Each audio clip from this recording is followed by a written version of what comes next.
Yo, what is going on, guys? It's boy Nick here, back again with a brand new video today. We're going to be continuing my series which I review every single Marvel Cinematic Universe film up to the release of Ant-Man and the Wasp: Quantumania. Today we're going to be reviewing Doctor Strange and the Multiverse of Madness, which is the 5th film in Phase 4. So Doctor Strange and the Multiverse of Madness was directed by Sam Raimi and has an excellent cast. Obviously, we have Benedict Cumberbatch, who was great once again as Doctor Strange. He's great in every single movie that he's in when it comes to playing Doctor Strange, but in this one, there's this kind of like certain amount of vulnerability to him that I find kind of interesting. And I think Benedict Cumberbatch just kills it in this movie. We also have Xochitl Gomez making her debut as America Chavez. She's actually really good in the movie, and I can't wait to see what they do with her in the future. I know she's charming, she's likable, and they kind of make her interesting, and you want to see more of her because of this movie. I'm really excited to see what they do with her in the future, and Xochitl Gomez played her really well. It was also cool to see Rachel McAdams again as Christine Palmer. I like the fact that she actually has kind of an arc over the Doctor Strange movies. They actually give her somewhat of a thing to do, and it's kind of cool that she wasn't just like, we'll forget about her. I like the fact that she actually kind of has a role to play in this movie, and Rachel McAdams plays her really well. This actor who, once again, I cannot pronounce his name, but the guy who plays Mordo, he's cool in this movie. It's cool to see him again. I don't think he's as interesting in this one as he was in the first one, but he's still pretty good in the movie, and it was cool to see him and Strange team up once again. Benedict Wong was once again awesome as Wong. I feel like this might actually be Wong's best appearance in any MCU movie. I think Benedict Wong, this could be his best performance as Wong, as far as I'm aware, because he's given a lot more to do in this movie than some of the previous movies, and it was just cool to see him play a much more central role to the story in this one. However, hands down, in my opinion, the best performance in this movie was Elizabeth Olsen returning as Wanda Maximoff. I'm going to talk a little bit more about it in a spoiler section of this video, and there's going to be chapters, so if you want to skip over that, you can. But yeah, Elizabeth Olsen hands down gives the best performance in this movie. In my personal opinion, I thought she was excellent, and there's a lot to go off of, which I'm going to talk more about in the spoilers. This movie also has a great emotional story overall. I mean, it's a very compelling story for each of the characters. That's kind of what I like. It's not a black and white movie. Every single character has their own thing going on with them. It's much more of a gray area, or a very colorful minefield, if you will. And it's a very compelling story for each of the characters. I'm going to talk about more in the spoiler section. Yeah, Sam Raimi's direction in this movie is phenomenal. It's, in my opinion, probably the best thing about this movie. This is not Sam Raimi's first time directing a Marvel movie. He did direct the Spider-Man trilogy before he ever directed this movie. So this is his first time making an MCU movie, and he killed it. He absolutely did an amazing job with this movie. The first half actually reminded me a lot of what he did with those early Spider-Man movies, especially the first act. And the second half of this movie, we get to see the horror stuff that Raimi's really good at. And man, he totally killed it with this movie. I was actually kind of scared and shocked at some moments in this movie, and Sam Raimi just killed it. As some of you guys probably know, there are some Marvel's Disney Plus TV shows which do tie into this movie. I'm not going to talk about that in this part. I'll talk about it more in the spoilers, but it's a nice continuation for the story that we saw in WandaVision. I'm not going to talk about WandaVision in this section because that's not part of the review. I'll talk about WandaVision more in the future, but it was a nice continuation for WandaVision. And there's also some interesting concepts in the show What If that get some continuation here, which I'll talk about more in the spoilers. One of the things I love about this movie is the incredible use of CGI and the really nice cinematography in this movie. That was one of the things I loved so much about the first Doctor Strange, was the insane visual effects. And the visual effects in this movie are honestly probably even better. I mean, it's really trippy what they were able to do, and it looks amazing, and I can't believe that it looks as good as it does. And we finally have another memorable MCU score. That's one of the biggest flaws for me with the MCU, is that typically the scores, aside really from the Avengers and from the Spider-Man movies, I always kind of just forget about the scores. This one, the score was awesome. Danny Elfman composed it, his first time doing a superhero score, from what I know, since Spider-Man and Spider-Man 2. And it was cool to see him and Sam Raimi team up again for a score movie thing. And yeah, Danny Elfman's score was great. It was suspenseful, it was exhilarating.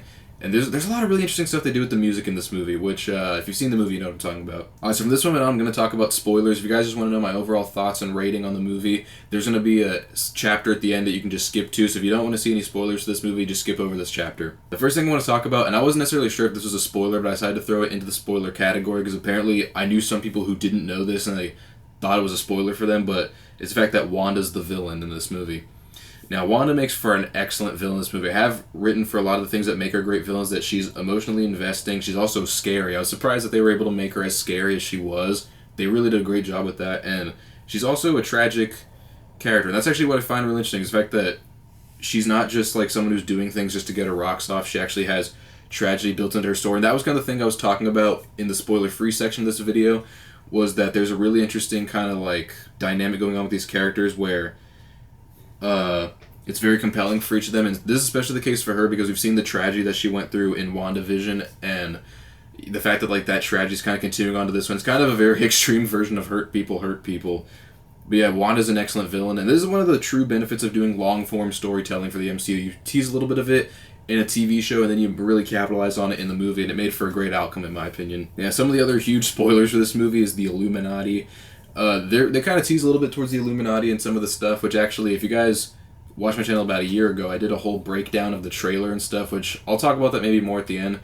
But it was kind of cool to see the Illuminati in this thing. The Illuminati was made up of Anson Mount as Black Bolt, Haley Atwell as Captain Carter, Lashana Lynch as Maria Rambeau, who's a variant of Captain Marvel, and interestingly enough, John Krasinski as Reed Richards, and Patrick Stewart as a variant of Professor X. I'm going to go through all these individually. So Anson Mount as Black Bolt. I know that's not technically his first time playing Black Bolt, as he did play Black Bolt in the Inhumans TV series. I haven't actually seen it yet. I am enticed to check it out after this movie, and even though I've heard that show isn't really all that good, I am kind of interested to see what they do with the character in that movie. I'm assuming this probably is a variant of him, as I highly doubt they would just kill off a character from a series. And maybe they'll do more stuff with Black Bolt in the future, I don't know. But it's kind of just cool to see a little tie-in there. I love the tie-in they did with Captain Carter from What If. I love that so much. And I've always really liked Haley Atwell as this character in the Agent Carter TV series, as well as the first Captain America movie. And it was cool to see her in this movie again, and I liked what they did with Captain Carter, although it was kind of messed up what they did with her. She can't do it all day, I'm sorry. It was also cool to see Lashana Lynch as this Maria Rambeau variant of Captain Marvel. I thought Lashana Lynch was pretty good in the first Captain Marvel movie, but I didn't really feel like her character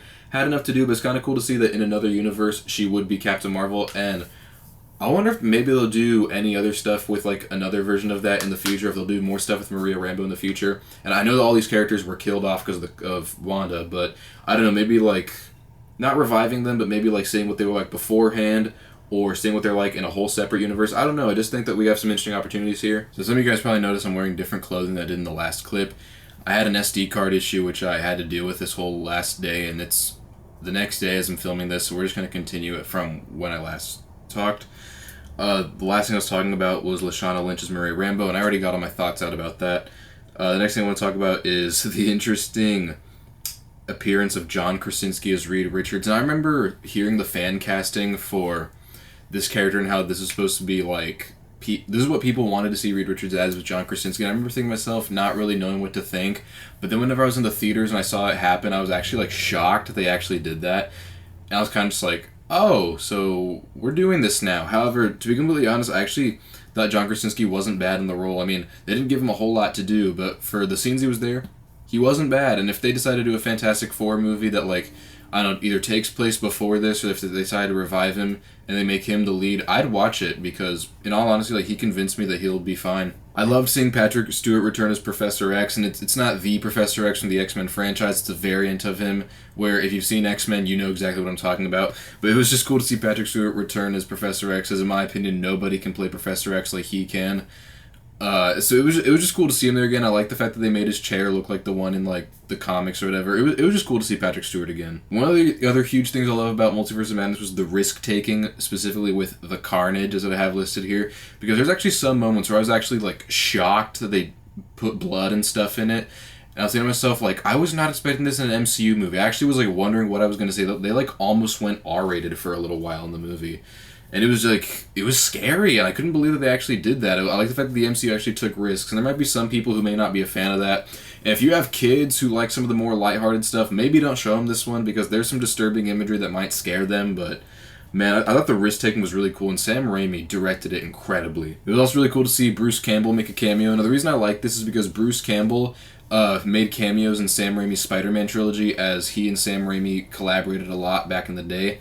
And it was kind of cool to see him have another cameo here. It was a fun cameo in the middle of the movie, and also at the post-credit scene. It was just fun to see, and I like that they did that. Yeah. What's also interesting was the third eye. Before the movie ends, Strange grows a third eye, and the CGI is a bit questionable. That's the one use of CGI that I don't really like that much in the movie, but aside from that, the CGI looks great. But it was just kind of interesting to see that he has a third eye open on his head, and I'm wondering if maybe that was Wanda or something. I don't know, but I'm interested in seeing why he has a third eye on his head now. And speaking of the third eye, there's the mid-credit scene where we see Charlize Theron, of all people, come out as Clea. Now, I don't really know who Clea is. I had to look her up for this video, but it was kind of interesting to see we have this new character there, and I'm wondering where they're going to go with Clea and Doctor Strange. I don't know what they're going to do with that, but that's interesting. And it seems that now he has a working knowledge of the third eye or something like that. Interesting. I wonder where that's going to go. As something else that I have listed is that I don't think Wanda's dead. Like, the movie made it think that, like, Wanda might be dead because we saw the building collapse, but knowing the powers that she has, I don't think she died. I mean, I know that she basically sacrificed herself to lift all the bad stuff that she did, so she was like the villain that became the hero. But I don't think she's just going to let herself die. I feel like she would have to do something to live, and makes me wonder what she's going to do this time. Is she going to continue being the villain, or I don't know. I'm wondering what they're going to do with Wanda in the future, because I don't think she's dead. I really don't. Like, they just started doing great stuff with her, and I think it's too soon to kill her off. This movie does open a lot of exciting opportunities. I know that this movie was not the, like, multiverse endgame event that a lot of people thought it was going to be, including myself. But if you go into this movie just appreciating it for what it is and looking at it for what it is, you're probably going to get a lot of enjoyment out of it, but also opened up a lot of opportunities for things that could happen in the future. They tie in with the Disney Plus shows. And something that I find interesting, I have this listed right here, is that during the scene where they like pan through all the different universes, there was one that came out as animated that it didn't look necessarily like What If, but it looked slightly like Spider-Verse animation. And so that makes me wonder if maybe Spider-Verse is going to cross over into the MCU at some point. I mean, we have Across the Spider-Verse coming out pretty soon, and then after that we have Beyond the Spider-Verse, which is scheduled to come out about a year before Avengers Secret Wars, or Avengers the Kang Dynasty, my apologies.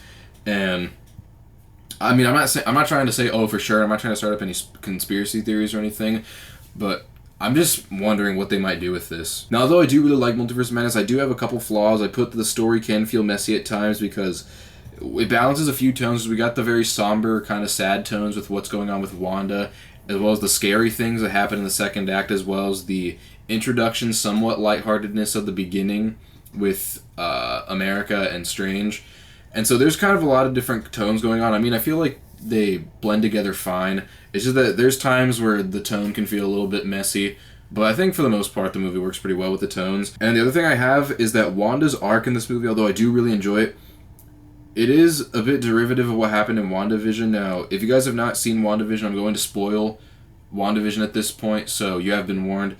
But in WandaVision, we see how she created this whole world for her in order to cope with the loss of Vision, and then through creating this world, she created two kids that don't exist. And I know that in this movie, the arc is different because she found out that her kids really do exist in another world, and she wants them because they're real in the other world. But it's that thing where, like, she's repeating the past in a sense because, I mean, because she learned that her doing what she did with the village in WandaVision wasn't necessarily a good thing. And now the fact that she's going to go and ruin some other person's thing, it's kind of thing where it's like, it's almost like she didn't learn the full lesson of what's going on. So that's a bit weird. However, at the same time, though, like, her motive is made clear, and I understand why she would want to go and do this now that she realizes that she could have what she created because they exist in another time.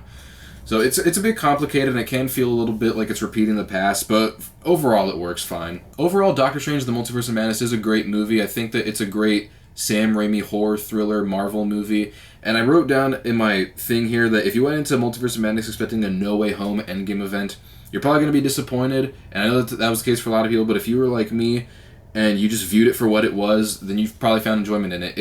It may not have lived up to a lot of people's expectations, but you know what? I thought it was a great movie nonetheless. It was really well done. It's not a perfect movie, but I still really enjoy it. I'm going to give Doctor Strange the Multiverse of Madness an overall rating of an 8.5 out of 10. Aside from a few frustrating moments, it is very entertaining, and I'm going to give it an overall grade of an A-. So that was my review of Doctor Strange the Multiverse of Madness. Make sure that you tune into my channel just a few more days to watch my review of the next movie in the Marvel Cinematic Universe, Thor Love and Thunder. And that's going to be the last episode, because I already reviewed Wakanda Forever when that came out. I can't wait for that to happen. We're so close to reviewing Ant-Man the Wasp Quantumania, which I had the privilege of going and seeing last weekend. I can't wait to talk about that. Hope you guys enjoyed the video. Make sure you hit the like button, hit the subscribe, hit the notification bell so you get notified about my latest videos. Leave a comment down below letting me know what you thought. And yeah, it's been it. Peace!